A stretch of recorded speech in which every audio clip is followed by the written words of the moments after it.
भी चिंता जताई थी और अब जंतर मंतर पर जो पिछले वांगचुक को दिल्ली पुलिस हॉस्पिटल लेकर गई है। जंतर मंतर पर पिछले काफी लंबे वक्त से हड़ताल पर थे, भूख हड़ताल पर थे और ऐसे में उनका वजन लगातार कम होता जा रहा था। डॉक्टर्स ने भी चिंता जताई थी और अब जंतर मंतर पर जो पिछले 20 दिनों से सोनम वांगचुक हड़ताल कर रहे थे धर्मेंद्र प्रधान को हटाने की मांग को लेकर, अब उनको दिल्ली पुलिस हॉस्पिटल लेकर गई है, जहां पर डॉक्टर्स की टीम उनका इलाज करेगी। उनका अस्सलाम वालेकुम सामीन, 3 सफ़र मुज़फ़्फ़र और 18 जुलाई है। उन्वान है इस वक्त की 4 अहम खबरें। अमेरिका और ईरान के दरमियान जारी जंग अब मुकम्मल तौर पर तबाहकुन मोड़ पर पहुंच चुकी है। ईरान ने फ़ौजी तनाज़ों के दरमियान कई दावे किए हैं। ईरानी मीडिया और सिपाही पासदारा ने इस्लामी इनकलाब के मुताबिक ईरान ने बूशहर के ऊपर से परवाज़ करने वाले अमरीकी एक महंगे ड्रोन को मार गिराया है। ईरानी मीडिया के मुताबिक इसकी जो कीमत है वो तकरीबन $3 करोड़ है। इस बीच ईरान के सरकारी टीवी और तस्नीम न्यूज़ एजेंसी ने दावा किया है कि आबनाए हुर्मुज़ के जुनूब में 2 ऑयल टैंकर बारूदी सुरंग से गुजरते हुए फट गए हैं और आग लग गई है। ईरानी फ़ौज ने कुवैत और उर्दून में अमरीकी कंपनियों और अड्डों को निशाना बनाने का दावा किया है। ईरानी मीडिया ने दावा यह भी किया है कि अमेरिका की जानिब से फ़िज़ाई दिफा के दर्जनों मिसाइल दागे जाने के बावजूद ईरानी मिसाइलों ने उर्दून के मुवाफ़िक़ सालती एयरबेस को निशाना बनाया, जहाँ अमरीकी फ़ौजी तैनात हैं। रिपोर्ट के मुताबिक ईरानी बहरिया को वार्निंग के बावजूद दोनों टैंकर आगे बढ़े, जिसके बाद वो मुबैना तौर पर एक बारूदी सुरंग के मैदान में पहुँच गए। दूसरी खबर उत्तर प्रदेश से बढ़िया आ रही है। उत्तर प्रदेश के ज़िला मुजफ्फरनगर में 24 घंटे पहले उस वक्त सनसनी फैल गई जब एक खातून ने अपने 67 साला खुसर पर हमला बोल दिया और उनके आज़ा पर हमला कर दिया, जिससे वो शदीद ज़ख्मी हो गए।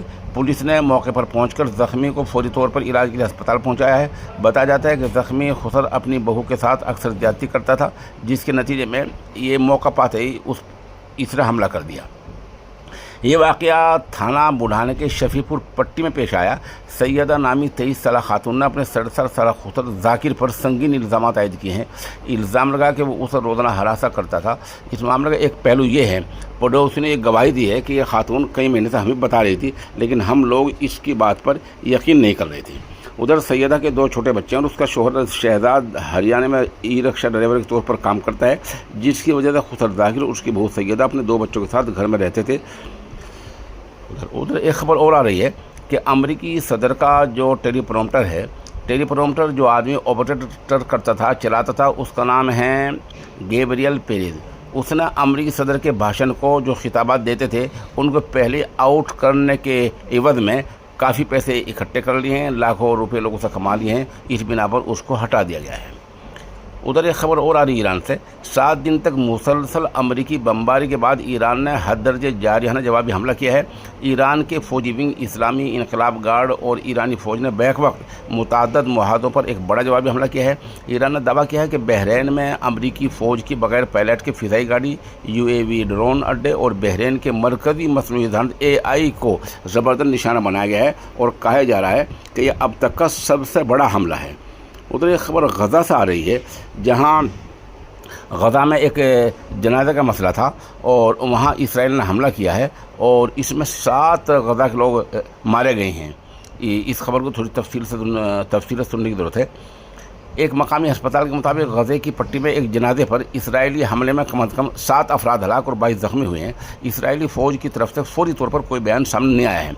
नसीरात पनाह गुज़ी कैंप में अल-औदा अस्पताल ने हलाकतों की तस्दीक करते हुए कहा, हमला उस वक्त हुआ जब लोग जुमे के शुरू में यानी 24 घंटे पहले एक इसराइली हमले में हलाक होने वाले फ़लस्तीन के जनाजे में शरीक थे।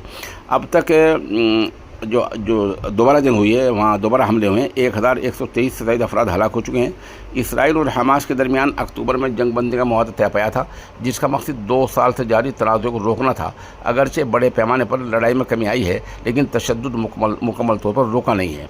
गज़ा की वज़ारत सेहत के मुताबिक जंग बंदी के निफाज के बाद से अब तक 1123 से ज़्यादा अफराद हलाक हो चुके हैं। दनियासना इसराइल दिफाई अफवाज पर इल्ज़ाम आयद किया गया कि उन्होंने गज़ा में इमदादी सामान पहुँचाने वाले एक फ़लस्तीनी ड्राइवर अहमद असलम को भी हलाक किया है। ادھر غزہ کی وزارت صحت کا یہ بھی کہنا ہے کہ وہ ہلاکتوں کا تفصیلی ریکارڈ ان کے پاس ہے، جسے اقوام متحدہ کی ایجنسیاں اور آزاد ماہرین میں عام طور پر قابل اعتماد سمجھتے ہیں۔ ادھر یہ بھی کہا جا رہا ہے کہ اس دوران اسرائیل کے 5 مسلح فوجی مارے گئے ہیں۔